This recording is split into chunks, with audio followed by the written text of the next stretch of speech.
Bonjour, bienvenue dans cette capsule. Comme vous le savez, je n'ai pas besoin de faire une description de ce que nous vivons en ce moment chez nous. Et ce message est bref et concis, précis, adressé à ceux qui gouvernent ce pays aujourd'hui. Donc, vous devriez être en mesure de prendre la profondeur de la crise dans laquelle nous sommes maintenant, depuis quelques jours, je dirais même depuis quelques années. Donc, face à la situation que nous connaissons, que vous connaissez mieux que moi d'ailleurs, je pense qu'il est opportun en ce moment que toutes les bonnes volontés, tous ceux qui peuvent donner de la voix, que ce soit des religieux, que ce soit les hommes politiques, qu'ils soient de l'opposition, de la mouvance, et toute personne qui est capable d'appeler les uns et les autres à la raison doit agir maintenant. C'est important, c'est important. Nous sommes en train, petit à petit, chaque jour, en train d'aller vers une situation incontrôlable. Et personne ne souhaite cela chez nous. Donc, je m'adresse ici encore une fois au président de la République, celui qui est présentement au palais de Sékou Touré.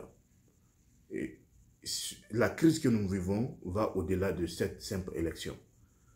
C'est un malaise que nous avons depuis plusieurs années. Et les Guinéens ont démontré de manière pacifique, de manière violente, par les marches, par les mobilisations, qu'ils sont profondément attachés aux principes démocratiques et à la paix.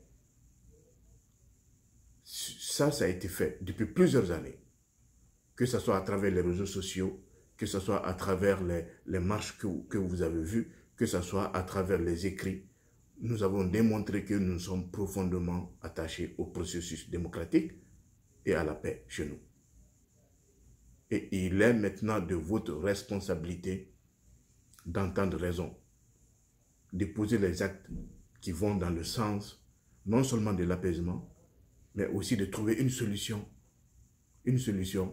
complète à ce problème. Moi, je ne vous dirai pas quoi faire. Vous savez quoi faire. Vous connaissez les causes de cette crise que nous avons aujourd'hui. Donc, en tant que leader, en tant que responsable, non seulement de votre parti, mais aussi de cette République aujourd'hui, vous devriez poser des actes qui vont dans le sens de la préservation de la paix, mais aussi de l'unité nationale et, en un mot, du pays. C'est de ça qu'il s'agit. Voilà, parce que quand tout va basculer dans la violence, je pense qu'il n'y aura plus de président, il n'y aura plus de programme, il n'y aura plus rien. Donc, avant qu'on en arrive à cette situation-là, il faut poser des actes qui vont dans le sens de l'apaisement. La violence appelle la violence, naturellement. On ne peut pas résoudre cette crise-là avec la violence. On ne peut la résoudre qu'en prenant des décisions fortes, en s'asseyant, en discutant ensemble, en s'écoutant, en laissant un peu de laisse, comprendre aussi la position des autres Guinéens qui ne sont pas d'accord avec vous. Et c'est dans cet ensemble-là que nous allons trouver une solution à cette crise. Il n'y en a pas d'autre option. Il n'y a pas d'autre option. La violence, appeler l'armée au renfort et tout ça. La violence va appeler la violence. Et si on continue comme ça, on va perdre le pays. Le pays va sombrer. Le pays va sombrer. Et ça, ce n'est dans l'intérêt de personne. Ce n'est pas dans votre intérêt à vous, ce n'est pas dans l'intérêt des populations guinéennes, ce n'est pas dans l'intérêt de l'opposition, ce n'est pas dans l'intérêt de la mouvance. Donc, il est important aujourd'hui de préserver ce que nous avons de commun, qui est la Guinée. Je pense que je serai compris pendant encore qu'il est temps.